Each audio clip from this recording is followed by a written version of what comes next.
Hello, this is Dale Matthews, and this is Inside News with Dale Matthews and Mike Jones. Is this Mike Jones on the line? Yes, it is. It's Oh, very nice to good. meet you, Dale Matthews. Now we can start the show.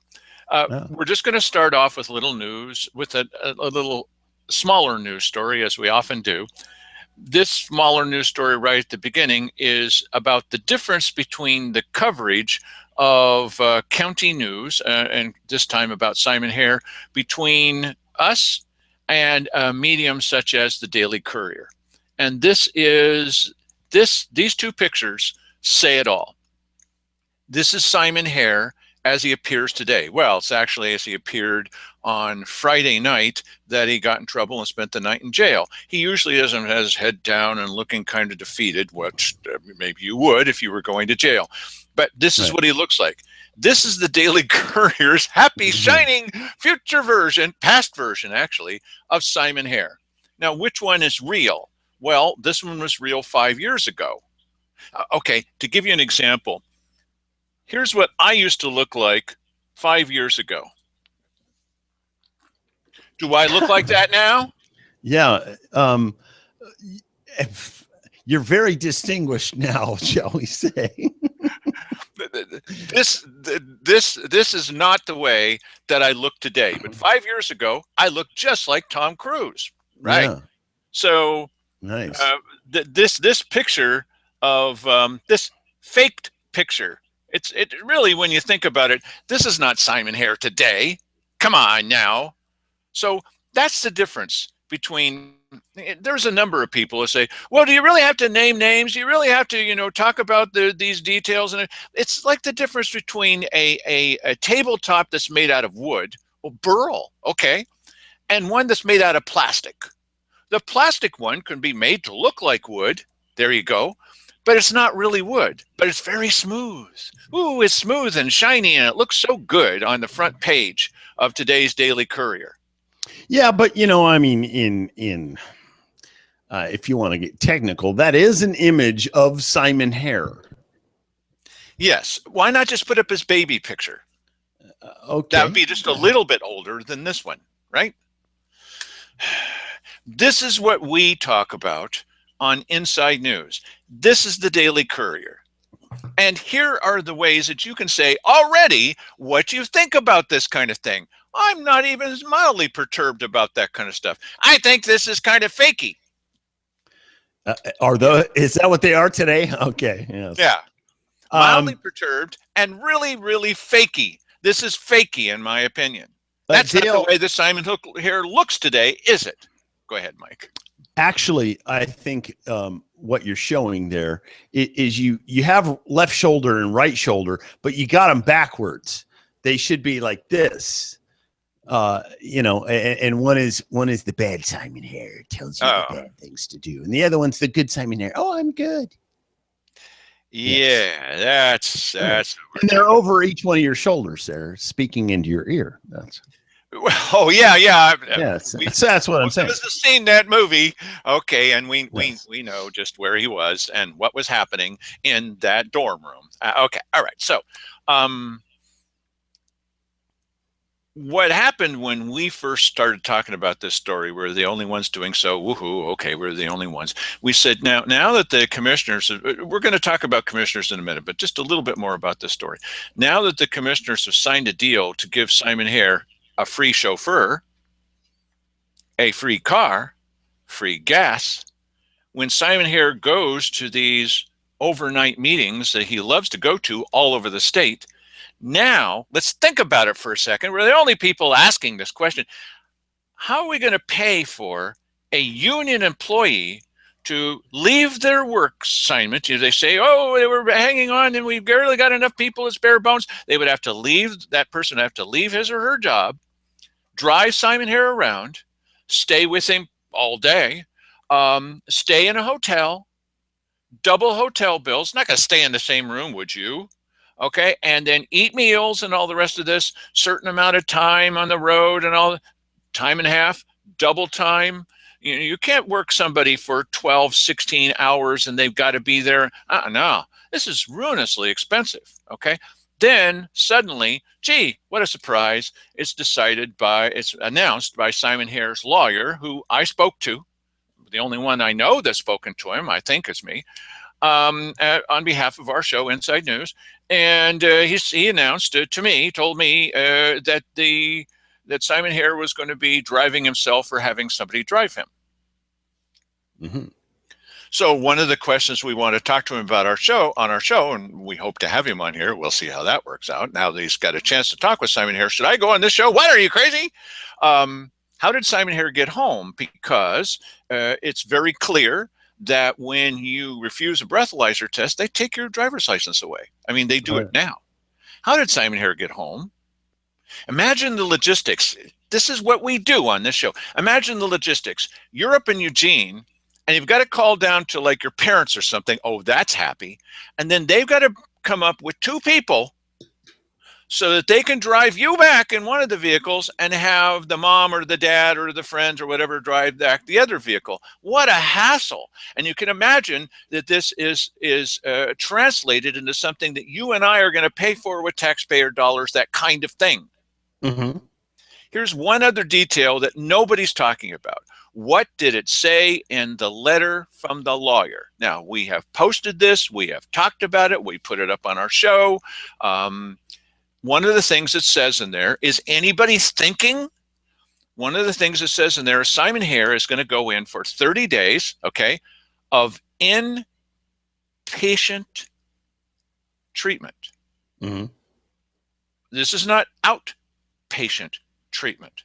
It's inpatient treatment. Yeah. Oh, yeah. Boy, thanks for saying that real slow, because I wouldn't have known what you were talking about. The point is, yes. Outpatient treatment is you can go to work, you can become a county commissioner that looks like this every day, right? Not like this, not like he really looks, like this shining example that's good for kids, as Simon Hare said through his lawyer. I hope to be a good example for children. Yeah, that's what you're going to be. Now, if he's going to do inpatient treatment, that ship has sailed. Sorry, Did you say ship? Yeah. Okay. Yes. Now that he's announced that his plan may be to go for 30 days of inpatient treatment. Let me say that slowly. No, never mind. Oh, yes. And emphasize the in, really. That means that he will not be available to do any of the duties for which he is paid. Of course. For 30 days. Yes. Well, how do you all feel about that? I think probably the other commissioners feel like it's vacation time. Well, he's not there now, is he? Yeah, so nice. Oh, and did it specify when that inpatient thing begins? Yeah. Okay. Maybe after 2 years, once he's out. We don't know. Okay. Right. That's not what's going to happen. So, lovely. So one of the things we're paid to do, and highly paid at that, is to think about what the ramifications of this are, because nobody else is doing it. These guys that came up with this photo, this is probably Kevin Whittison's work. He's the managing editor, or the editor in charge, or the editor pro tem, or the editor, the chief editor, or whatever, over at the Daily Courier. And this was probably his choice. Whoa, I like that picture of Simon Hare. Doesn't everybody? This guy's going in for treatment. What a positive, happy thing. Why, we'll have children come on into his treatment area so he can lecture them about what it's like to be a county commissioner. Mm-hmm. Am I being too hard on this guy? What do you think, Mike? Well, no, not so far here. Listen, this guy has brought whatever is coming to him. He's brought on himself. So don't worry about it, Dale. You're doing fine. Okay, so now we're going to start talking about county commissioners and some of the things that they did at the weekly business session. But the reason that we needed to have these up here is we've already done a little bit of talking about what they said about Simon Hare. There's nothing we can do. They're the ones that hand out the assignments. They're the ones that divide up the assignments. They could say, Simon, you won't be traveling like that anymore. Simon, you cannot travel around, go around. I mean, driving your own vehicles what got you into this in the first place.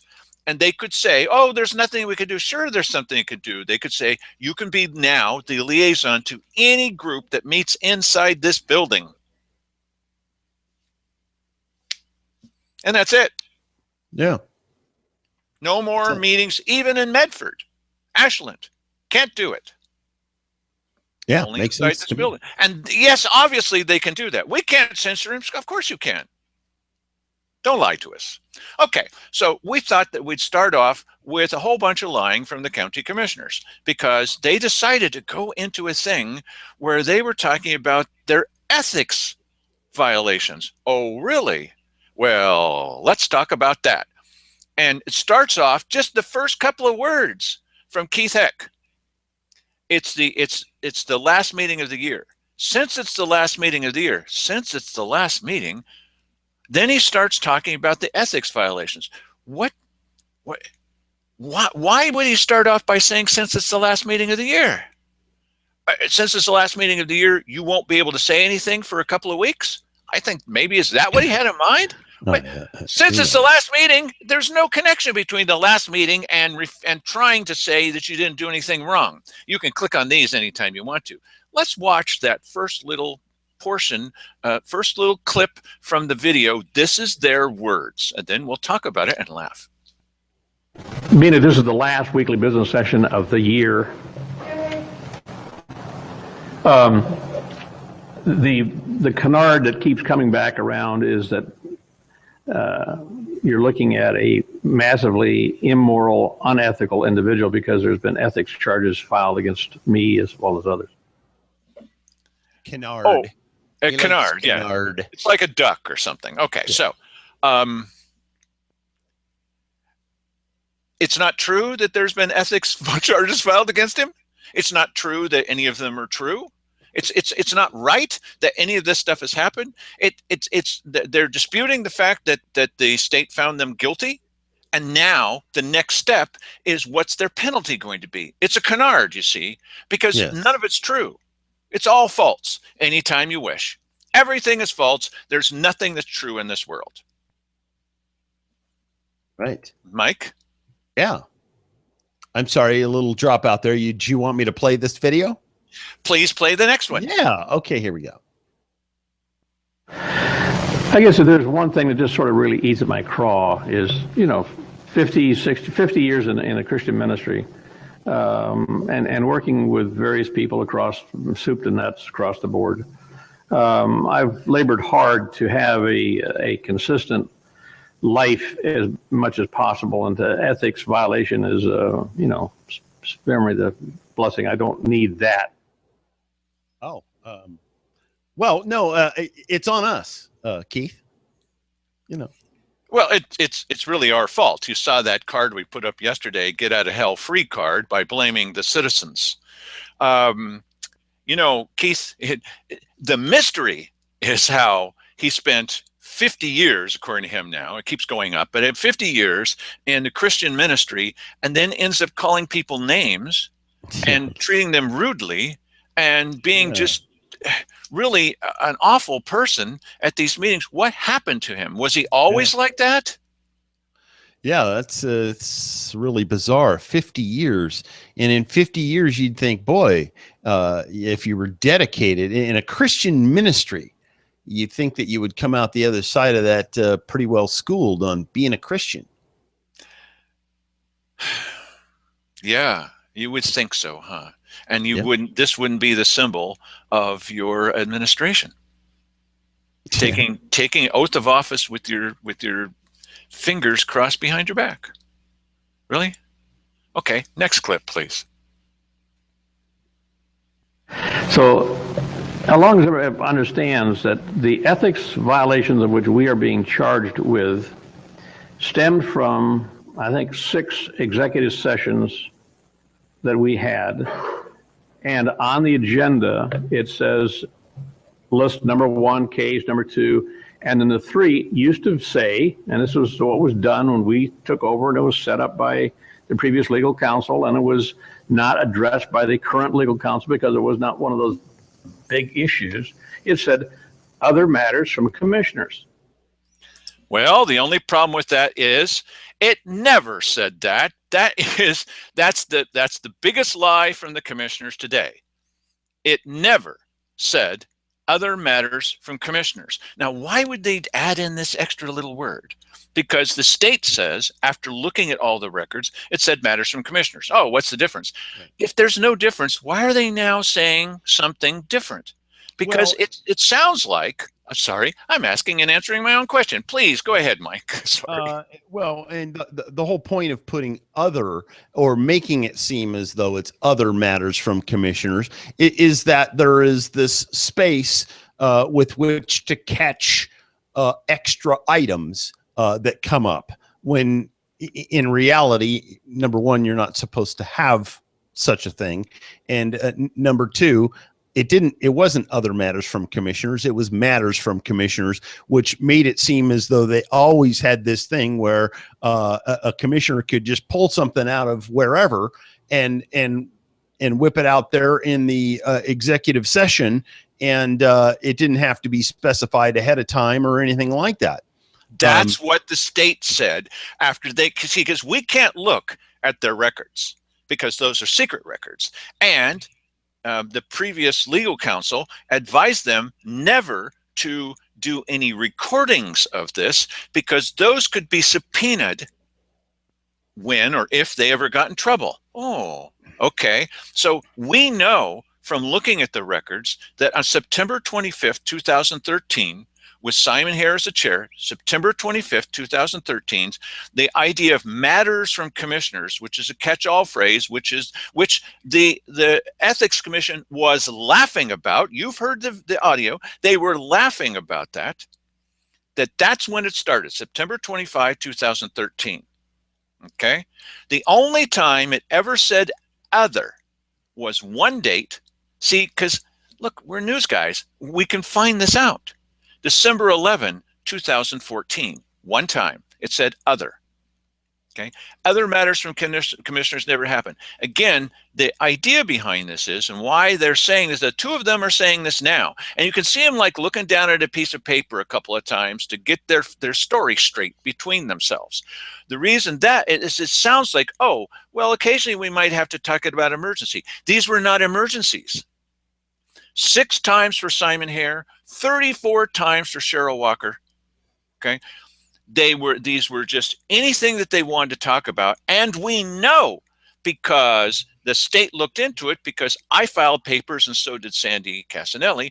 We know now because the state has seen the actual documents that they were talking about things that they were not supposed to talk about in executive session. And the reason why this law above the others has more teeth than Simon Hare's drunk driving conviction or accusation, we all know that he did. He confessed that he did. It has more teeth in it than that does. It has a greater penalty in it than that does. They could spend, if the book was thrown at them, 4 years in jail. The reason that we know that is because the state looked at the documents and said that what Keith Heck just said is a lie. Mike? And also, it's interesting because they're arguing the specifics of this, and they're claiming that at the same time, I mean, it's odd that we were ignorant of somehow that this was taking place. I mean, the whole defense is we didn't know that this was going on. We didn't know that this was a violation. But at the same time, Cheryl has claimed on a number of occasions, I know what the rules are. And what did Keith Heck say, which is the motto of this administration? Oh, that's your line. I know we're breaking the law, and I don't care. Because I pointed out to him that you cannot get 2 commissioners together in a quorum to talk with anybody about county business because that's against the law. You're not allowed to do that unless you're in session, and we can see it. And this is a law that the state is supposed to enforce. They don't, but we try. And so we finally found the formula. You talk about what they're doing in executive session. And we were able to find that just by looking at the outside and trying to figure out what's happening on the inside. Once the state looked at that, they said, yep, they broke the law. Go ahead, Mike.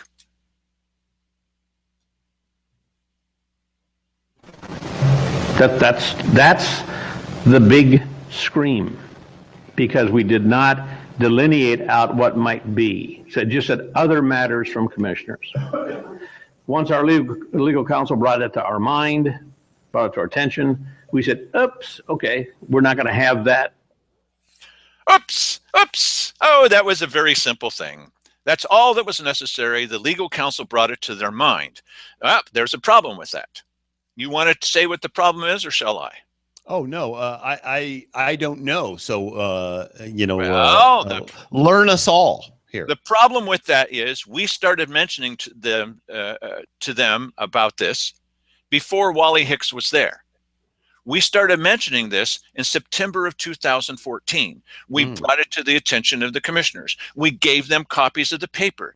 There's no whoops that suddenly came up because the legal counsel told them this. That's another lie.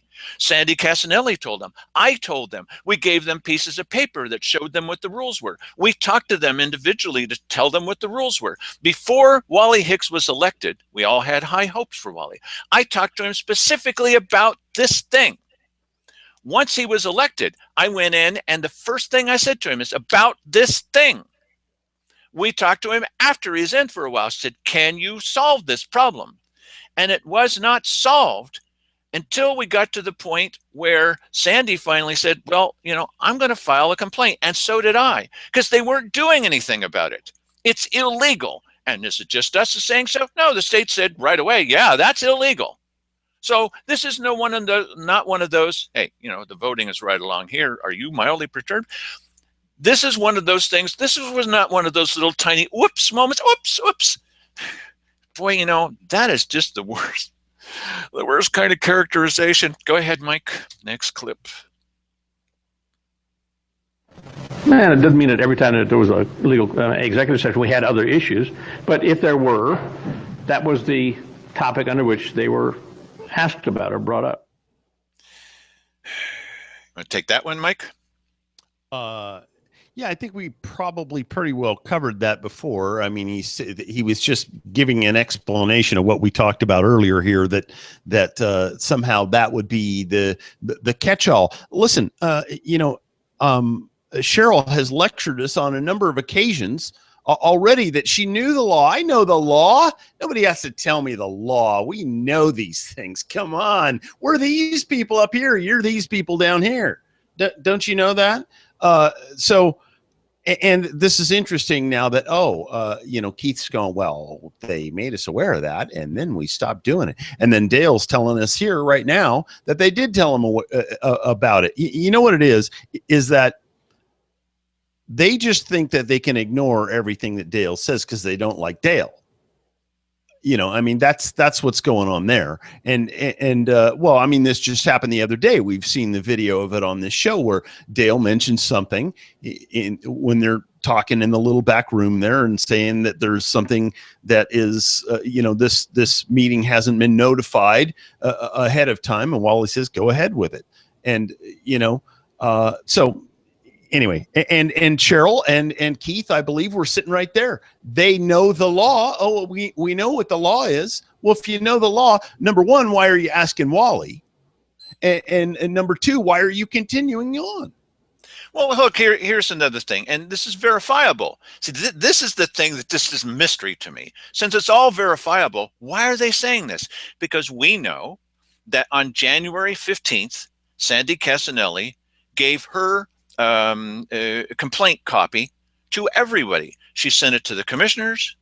She had already sent it to the OGEC. She gave me a copy of it. She sent it to Wally Hicks. Whenever I've done anything since Wally Hicks was in office, every time I was about to do something, until just recently when he said, well, what you have on tape is not what you have on tape. I don't do that with him anymore.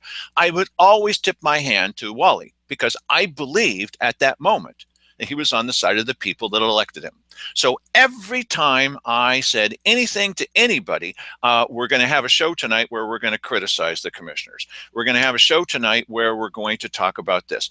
We're going to have a video about this. I've just put in something with the OGEC about this. I would always tell him ahead of time. So since I told him that, and since Sandy I mean, he may have said, I don't think I'm going to tell the commissioners. That'll be a great trick. Really? Okay.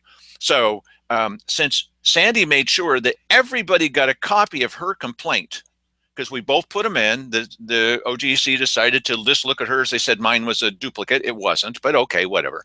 And since she sent them a copy on January 15th, why did they continue with matters from commissioners? Because as I said before, they're not going to take legal advice from you, even if they can reflect upon the rules and see that it's the case. I mean, this is just how this goes here. The more we watch these people, the more examples of this kind of thing. They don't care what people have to say. They're only concerned about, the thinking of the rest of the people in their little thought bubble. One more little detail here, and we do have the details, you see. So, I mean, even if you don't know who's right, you might consider the fact that we have the details, and they're not saying any of them. On March 4th of 2015, March 4th of this year, the last time that we think that matters from commissioners was on their agenda for a executive session, suddenly there's nothing. There's item 5, where usually matters from commissioners would go. And then suddenly there is an item 5 they're talking about, but it doesn't say on the official agenda, matters from commissioners. It doesn't say anything. Now, does that mean that that's what it was? It might, maybe not. But it's kind of a mystery about how item 5 was apparently discussed, and it doesn't have a listing anymore. Mm-hmm. That was the last time. So it's kind of like noticeable by omission. This is how we put everything together anyway, because they weren't going to tell anybody, and they sure as heck weren't going to allow me in. Well, you're no longer a journalist. I'm not. That's when Simon Hare got in. They have nobody to watch them. And because they had nobody to watch them, they could get away with whatever.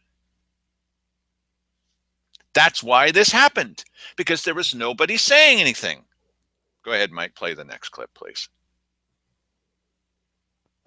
So once that became aware to us, we said, okay, we don't do that anymore. And we didn't. But that's the issue that stems this ethics violation, is that we actually had on the agenda other matters from commissioners, and it wasn't delineated on an agenda. Once it was announced, became known to us, we stopped that issue as well. Yeah, hey, Mike, it's nothing. It's absolutely nothing. There's nothing.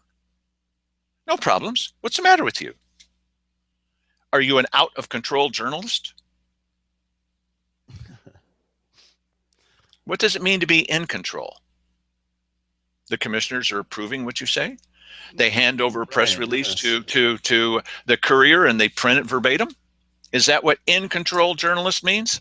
Well, and where do they somehow get the authority or to second guess what people are saying and put some sort of a label on it, like this is responsible journalism, this is irresponsible journalism?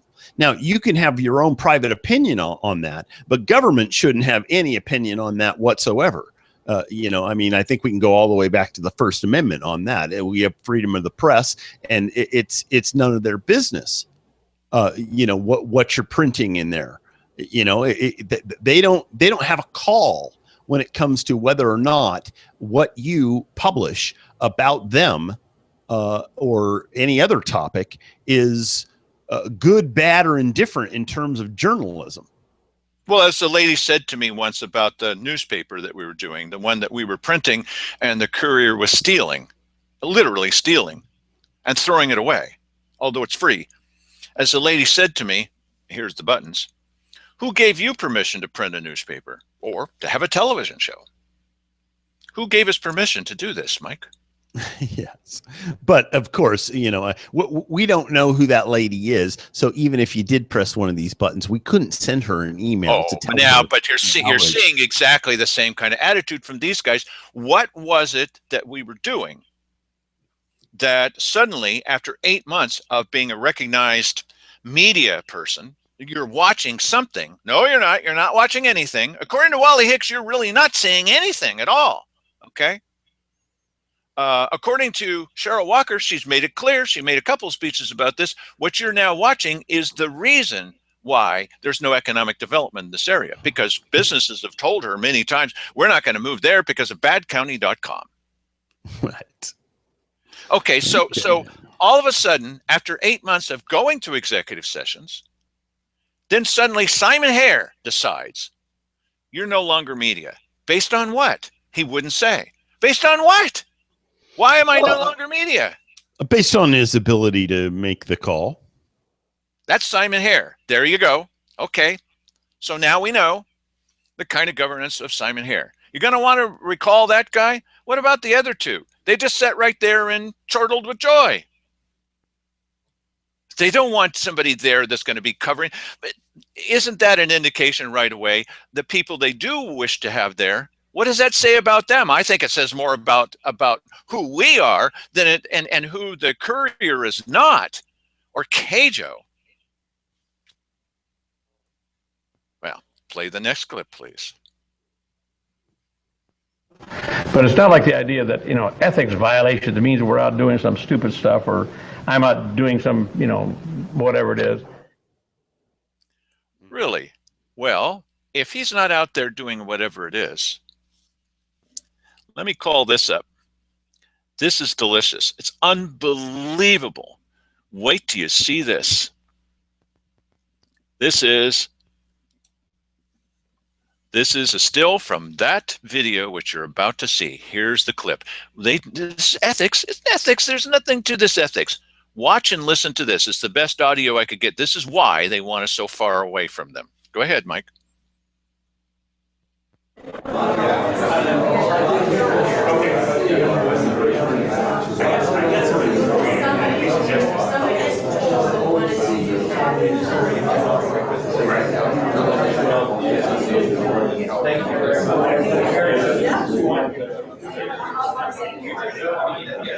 Freeze frame that, would you, Mike? Freeze it. Freeze it. Okay. Now, it's really difficult to hear this. I understand that. I listened to this with headphones, and it was a lot easier to hear a little bit of what they were saying. Who is this? I believe that's a lady from finance. I know for sure that that's Pat Fahey, who used to be in charge of the budget committee. Pat Fahey is one of the two people that's on the list, by people who are paying attention to local politics, that they would want to replace Simon Hare. There's the two commissioners in a quorum, and I could hear, and you can barely make out with headphones on, with all that ambient noise in the room, they're talking about county business. Pat Fahey is talking to them about the Association of Oregon, O&C counties. Mm-hmm. This is county business. He had just said, oh, ethics, it's ethics, this means nothing.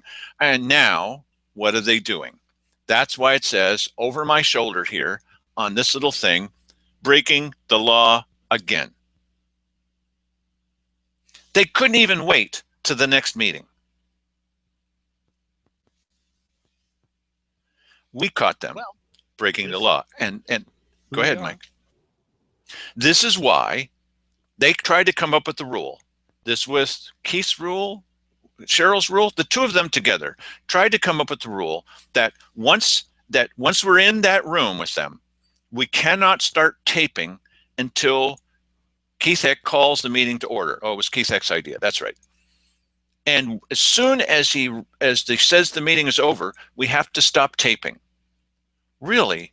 Why would you have such a rule? Because we were consistently catching them talking about county business outside of the regular meeting. That's what they're doing here. And so what they were trying to do is they were trying to stop you and me and Mike from recording them breaking the law. Why else would you have such a stupid rule? You cannot start taping until the gavel has sounded. Really? Sorry, it looks like my video is slowed down. I hope you can hear me clearly. Why else can you come up with any other reason, Mike? Why else in the world would they have such a rule that you cannot start taping until we've wrapped the meeting to order? Yeah, that would your assessment is correct, I think. Okay, now if you look over here on the side, you'll see something you may have never noticed before. There's buttons that you can press to say what your opinion is about this. You can press this one down here, or any of them in between, or you might say, you know, I find this fairly outrageous. It's up to you. They were caught And breaking the law. yeah, this is, I mean, the interesting thing about this is that this is not the only opportunity that they have to do this sort of thing. This just happens to be this particular opportunity on this particular day.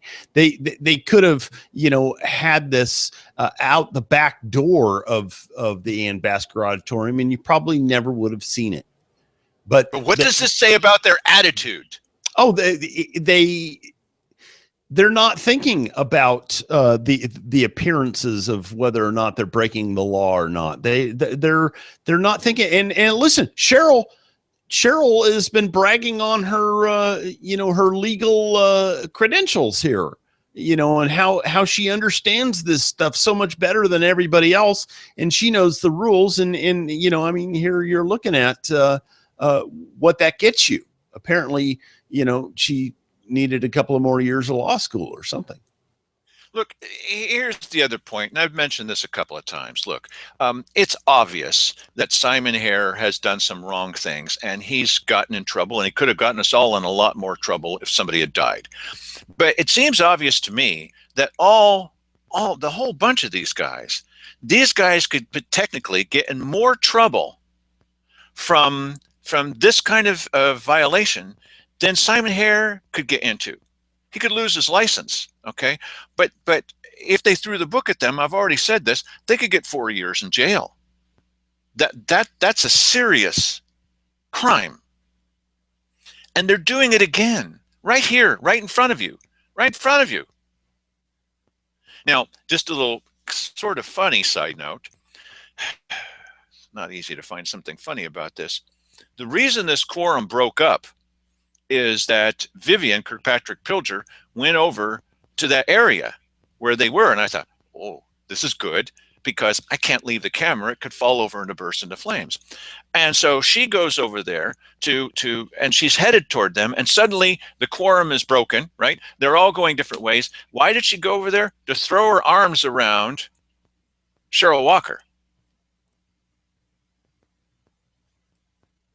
No comments from our side. Mike, play the next video, please. Gonna have to cue. Okay, here we go. Not the issue at all. It's an issue that need to be paid attention to. Nope. Well, I guess that was it. Okay, here we go. It's not the issue at all. It's an issue that need to be paid attention to. We don't do that. From the time that our legal counsel brought it to our attention, okay, we stopped that. So that's also another falsehood. That's completely wrong. They did not. Okay. So it's just one lie after another, after another, after another. They just can't stop themselves. That's not what had happened. So they're just trying to avoid responsibility. And here's the hard part. And the reason why maybe we are their enemies, because you've asked us to keep track of them and hold them accountable. They're desperate for nobody to keep track of them. That's why I could no longer attend those meetings, and to not be accountable. We're going to be at odds with each other, especially when we catch them doing stuff like this. They're going to, well, that's not, we were talking about daffodils. No, you weren't. I heard you. When they got together with Mark Gatlin, when he was running against Simon Hare, I saw them and heard them talking with Mark Gatlin about county business, about how they wanted him to be the next commissioner. Imagine if that had happened. Okay. Mm-hmm. So I said, I heard you. Now, anybody in the world could say, well, you obviously don't understand economic development. No, wait. You obviously misunderstood, and we weren't doing that. They didn't even bother denying it, because Mike and I have a better reputation than they do, and that's not saying very much. And Cheryl admitted that that's what they were doing. They were talking, but you know, when you think about it, there's nothing permanent in this life. No, that's not it. That's the judge. When you think about it, That's not really county business. That's just talking about who might be the next commissioner. So is this, isn't it? Mm-hmm. Mike? Mm-hmm. Yep, indeed. Listen, either I don't understand why, in this backroom situation, I don't understand why you can't just have a checklist. Pilots do it. Just have a checklist. Just go through the checklist. I mean, how tough is it to do this? It isn't hard at all. And have the understanding that, listen, if we're going to have a meeting with Pat Fahey can come to the commissioner's office, and it can come to Keith Heck's office, have a conversation with him. Then he can go over to Cheryl Walker and have a conversation with her. This is, it isn't that hard. It doesn't seem like it's that hard. I know enough about it, and I'm not a commissioner, and Cheryl Walker, she knows it all and yet still can't accomplish, the avoiding the appearance of impropriety. You don't need a book. Look, okay, and if you really want a book, there is a book that's pretty popular. We've talked about this many times, that you could look at. It's the most popular book in the world, and it will tell you very easily, after 50 years in Christian ministry, you would think that this guy had at least cracked that book open at least once. Okay. And that book will tell you, don't do this kind of stuff. You shouldn't need a checklist. Should I go talk with Pat Fahey and break the law and break my oath of office and get in more trouble? We've just gotten in trouble. I've just said we don't do this. Should I do it or not? You don't need to look at a checklist for that. It's part of who you are or who you are not. Okay, yeah, so well, he obviously is not spending a whole lot of time thinking about the avoidance of having quorum conversations outside of public meetings.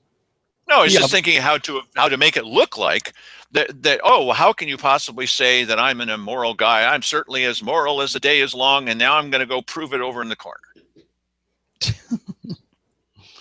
Yes. Well, play the next clip, would you? This is ridiculous. Oh, and vote. Everybody can vote if you want to. But that was not satisfying for some. Oh, I just had to include that little thing. Look, they quit doing it, Mike. They quit doing it. Well, now that we've quit doing it, that was not satisfying for some. Really? Well, and just so people understand the timeline here, the picture over Dale's shoulder took place after he is saying the things that you're seeing here on these videos. Just that's so right. You know that. Yeah. But it wasn't satisfying for some. That they stopped doing it. Yeah, but the thing is, they only stopped doing it after we turned them into the state. But we told them, don't do this. Wally Hicks told them, don't do this. And then Wally Hicks, I guess, I don't know, said, well, yeah, you can. Well, that's what he said at that one meeting. I don't know if he said that to him every time. Well, we're not getting good advice. Yes, you're getting great advice. You just don't want to do it. And you said you don't want to do it. And you said you know what the law is. And here you are doing it again.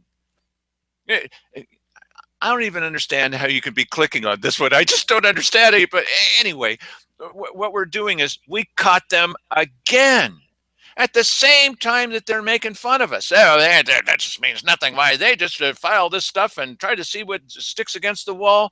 Brother, you're sticking against the wall. Go ahead, play the next one. Who all had filed previous charges against us as well, and none of them were upheld. So this one was upheld, so finally something is stuck to the wall, and we're working it through to see if we can see what's what. To see if you can what? To see if you can appeal it? To see what's what? You already know what's what. They're working it through. Okay, he's always doing this lately. He'll start on a sentence, and then he realizes, oh, shoot, I got to end this sentence. We're working it through to see what our options are. That doesn't sound good. We're working it through to see whether we're going to get off the hook or not. We're working it through to see what the state's going to fine us with. So it's to see what's what. He has to stop in the middle of so many sentences these days, Mike. Yep. Yep. Okay, so I'm just incredulous when it comes to this kind of thing here. Is what it is. I mean, there it is. Barely requires any commentary. It's the oddest thing is that you could play this video here next week at the business session. They go, I don't know what you're talking about. We were talking about popcorn. we've always been talking about popcorn. In fact, it's a constant topic, and that's why we had this notice on there that the ethics committee was laughing about other popcorn from commissioners.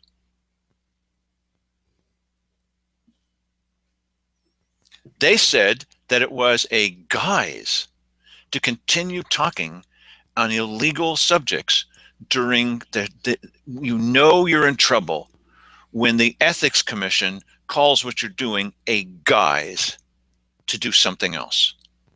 That's serious. You're playing around with some serious folks here, or at least purporting to be serious. And it wasn't something where we kept throwing stuff against the wall. What was happening is the head guy over there is very, very difficult to get along with. I don't think he wants to do his job. This is my editorial opinion. I'm entitled to it. My mother said I could. And we were turning in stuff worse than this, much worse than this.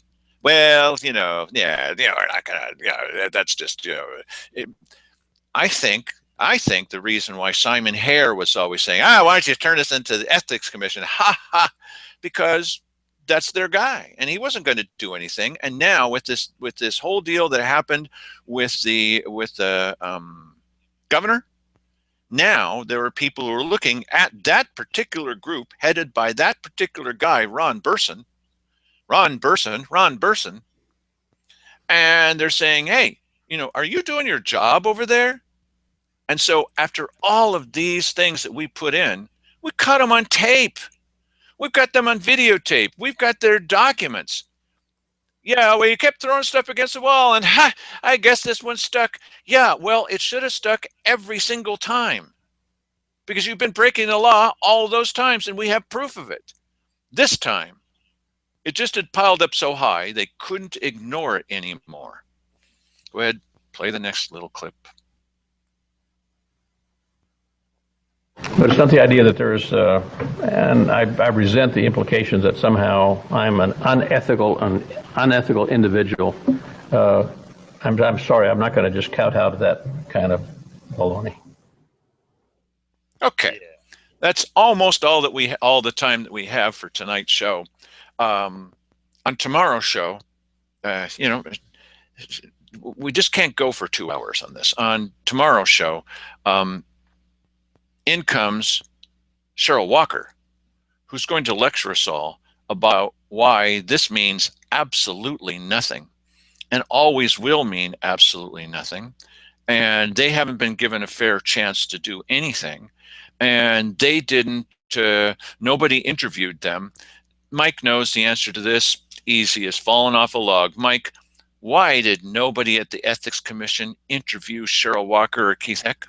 Well, I mean, they waived their right to do that by saying, "Hey, our attorney's going to handle this," and then the attorney didn't even show up. And the only thing that arrived at the hearing was a letter from their attorney, not even from them. So they had their opportunity to come and be heard, and they chose not to do that. So they shouldn't be complaining now about that. Yeah, what they're trying to say is that hearing never happened. Right. Because these guys are hard of hearing. Look, the point is that they had an opportunity. They instructed their attorney not to go there. They could have participated via the telephone. Their attorney could have participated via telephone. Wouldn't even have had to go anywhere. Their records had to be subpoenaed. You don't subpoena records when they're being turned over voluntarily. There's no need to do that. Right. They were trying to cover things up, or else they wouldn't have had to subpoena the records, right? And so to say now, well, the basis of our appeal is they didn't interview us. You were given that opportunity. You just didn't think anything was going to happen, did you? As it's never happened before. But when they looked, see, we don't get to look. We're just the citizens. We're just paying their salary. We don't get to look at what they were talking about. But as soon as the Ethics Commission looked at it, they said, they can't talk about this in executive session, and they didn't tell anybody they were doing this. It's breaking the law. It's got a bigger penalty than was facing Simon Hare. So for those of you who are thinking, gee, maybe we should have replaced all of them. But you're going to have to check with Ward Ockenden first. Who's that? You're going to have to check with Jack Swift first. Really? You're going to have to check with a guy named Jim Dittmer first, because they're the ones, the DOS group, Dittmer, Ockenden, Swift, who opposed the idea of you getting a choice in this last time around of recalling Cheryl Walker, or potentially 0, 1, 2, or all 3. Because these guys were dead set against that. All 3? I meant 3. These guys were dead set against that. These guys are the ones that are pulling the strings behind the scenes to try to stop things from getting done. Now, who's out there running this latest effort to try to recall them? Is this guy working with any other groups? Are they cooperating, and are they talking to the most important people? Not us. Well, I like to think that we have something to do with this, but are they talking with the people that have the experience, or are they going it alone? Is someone going to try to get the kind of glory they expect from this, pass or fail, by doing it all by themselves? We don't know. Well, yeah, but hang on just a second here. Do you know? They jumped on it. No one else jumped on this thing. Yeah, let's see here. It looks like my video is crashed. Oh, I'm back. Okay. Yeah, you know what? If you want to be the one, to go ahead and do this recall thing, no one's stopping you from being the one who initiates it. But this is very much. And so this person did it, and whoever they're conferring with, that's really their business.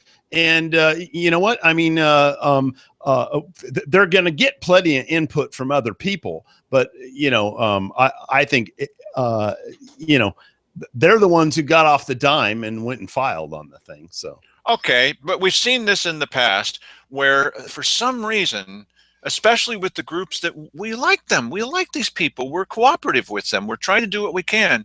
Why are they keeping this so secret? I mean, everybody knows there's some kind of effort.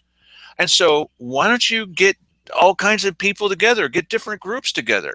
I wasn't aware there was a secret because the guy who is doing this, the very first thing he did was post pictures on Facebook of him. That's not what I'm talking about. I'm talking about what is their, I'm not talking about that. What is their plan?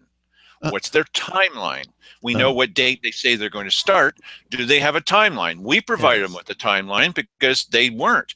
What's wrong with the timeline?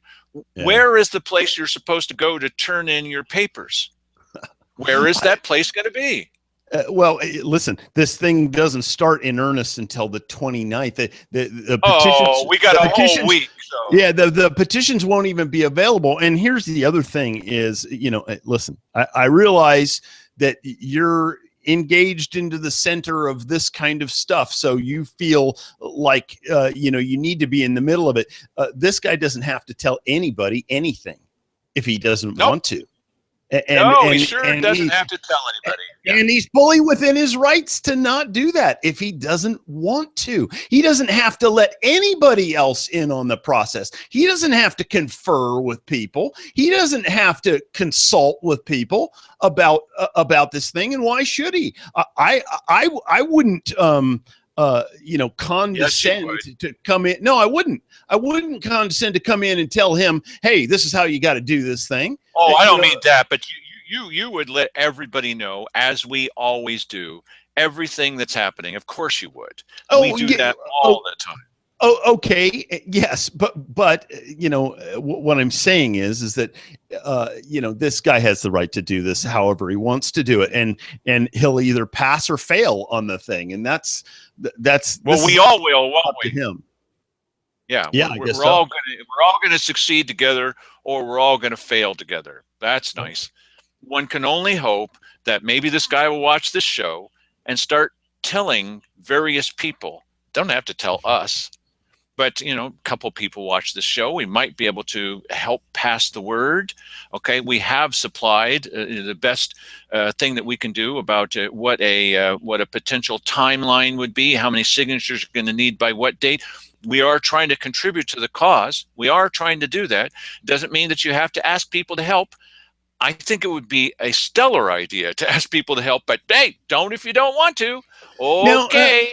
Now, let me ask you something. They have this mechanism for, if you want to, you can go on whitehouse.gov and set up a petition there. And if 100,000 people sign the petition, then they'll issue some sort of a statement about it. Is there some way to get a piece of the document either and print it out and send it in, or does this have to be done in person in front of a signature gatherer? How does that work? The way that works is you can do it electronically, and it's going to be totally up to the guy that's pulling this together. Totally up to him.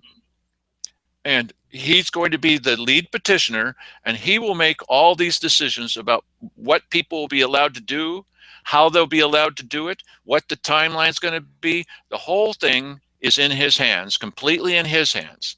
And maybe he'll make all great decisions. We'll see. We just don't know, do we? Well, considering this power of social media, if you're not exercising the electronic option of this, providing it's legitimate and everything, then I think that it's foolish. Well, we could jump in. Anybody could jump in and do it before he files it. That would be stupid. Okay, please don't do that. Yes. If this guy wants to take it on, you're just going to have faith in him, like you had faith in these commissioners or anyone else that you have faith in, the president of the United States, whatever. Have faith in, as the Democrat Party says, you just have to have faith in your officials, right? So have faith in your leaders. This guy's going to be, he's going to lead us all to prosperity or something.